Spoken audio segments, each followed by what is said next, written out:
بسم الله الرحمن الرحيم. Taubatnya Tha'labah radhiyallahu anhu.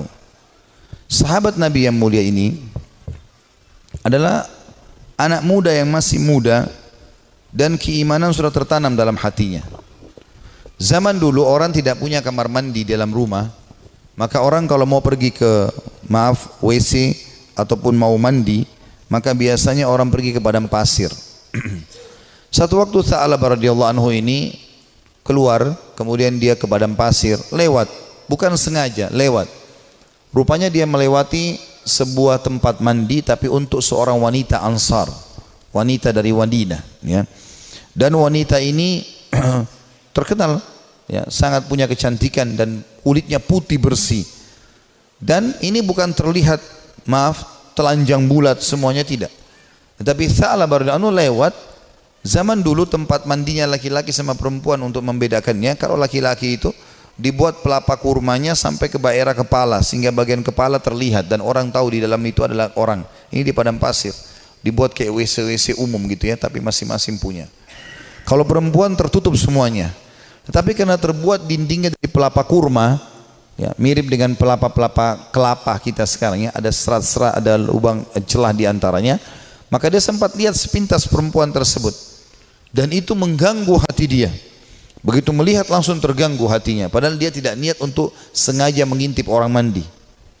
Maka dia merasa tulang-tulangnya gemetar, kesemutan, otot-ototnya merasa kesakitan dan lemas. Lalu kemudian dia segera naik ke atas sebuah bukit yang sangat tinggi di Madinah.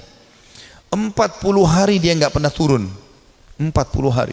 Di atas gunung tersebut bertaubat kepada Allah Subhanahu wa taala. Salat di sana, dia makan minum di sana, pokoknya tidak mau pulang ke rumahnya. Nabi SAW memiliki tradisi, seringkali beliau kalau habis sholat melihat sahabat-sahabatnya. Tapi karena Tha'labah ini bukan orang yang sering ada di depan, maka Nabi SAW tidak melihat dia. Jibril AS datang setelah 40 hari dari masa perbuatan Tha'labah ini radhiyallahu anhu, mengatakan, hai Muhammad, Allah memerintahkan kau untuk memanggil Tha'labah yang sedang berada di atas gunung karena dia merasa bersalah dengan dosanya. Maka Nabi SAW mengutus beberapa sahabat mencari Tha'labah, ditemuilah, lalu dibawa. Begitu masuk ke dalam masjid, dia keringat dingin, wajahnya memerah, kehitam-hitaman, ketakutan sekali. Kata Nabi SAW, ada apa dengan engkau hai Tha'labah?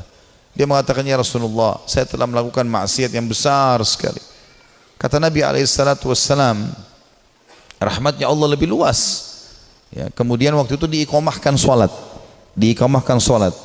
maka sholatlah Nabi SAW bersama para sahabat. Tha'labah pun ada.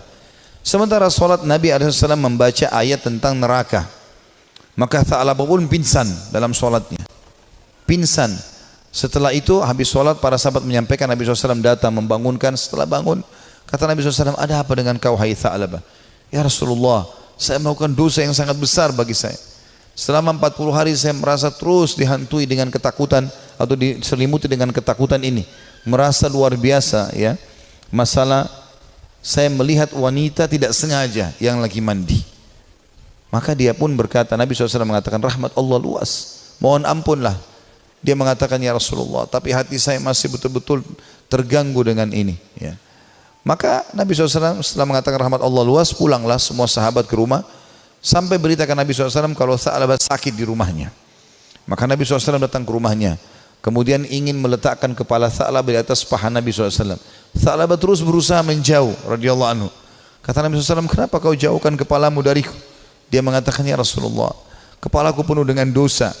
Ini bayangkan sosok seorang sahabat yang hanya sekedar melihat tidak sengaja wanita, ya, yang sedang mandi, itu pun cuma di celah-celah pelapa-pelapa kurma itu. Maka Nabi SAW mengatakan, rahmat Allah luas. Apa yang kau rasakan hai Tha'labah? Kata Nabi SAW. Kata Tha'labah, ya Rasulullah, semenjak saya lakukan perbuatan tersebut, hatiku rasanya seperti sedang direngut, ya, seperti ditekan dengan sesuatu. Tulang-tulangku dan otot-ototku seperti kesemutan semuanya. Aku merasa ketakutan yang luar biasa. Apa harapanmu? Kata Nabi SAW. Dia bilang, harapanku agar Allah memaafkan semua dosa-dosaku. Ya, bukan cuma itu saja, aku memaafkan, mohon supaya Allah maafkan semua kesalahanku. Maka Nabi SAW mendapat wahyu dari Jibril AS. Jibril mengatakan, sampaikan kepada Tha'labah, hai Muhammad, kalau Allah sudah memaafkan bukan cuma itu tapi semua dosanya. Maka Nabi SAW mengatakan, hai Tha'labah, terimalah berita gembira, karena sungguhnya Tuhanmu Allah telah memaafkanmu, dan ini Jibril datang menyampaikan wahyu itu. Maka Tha'labah pun bergembira, senyum, kemudian dia bertakbir lalu meninggal dunia. Maka pada saat dia wafat, teman-teman sekalian radhiyallahu anhu, sahabat Nabi yang mulia, saking takutnya dengan Allah sampai mati, meninggal, ajalnya datang. Waktu itu Nabi SAW mengatakan, urus jenazahnya segera, kita kuburkan, dimandikan segala macam, disolati. Habis sholat, lagi mau diantar ke kuburan, Nabi SAW jalan sambil jingkrak-jingkrak, ya, sedikit beliau jinjitkan kakinya. Kata para sahabat, ya Rasulullah, kenapa anda lakukan itu? Kata Nabi SAW, saya merasa malu dengan para malaikat, dan saya tidak bisa menghitung jumlah mereka yang sedang datang melayat jenazahnya Tha'labah radhiyallahu anhu. Sahabat Nabi yang mulia memberikan pelajaran kepada kita bagaimana mereka bertaubat kepada Allah Subhanahu wa ta'ala.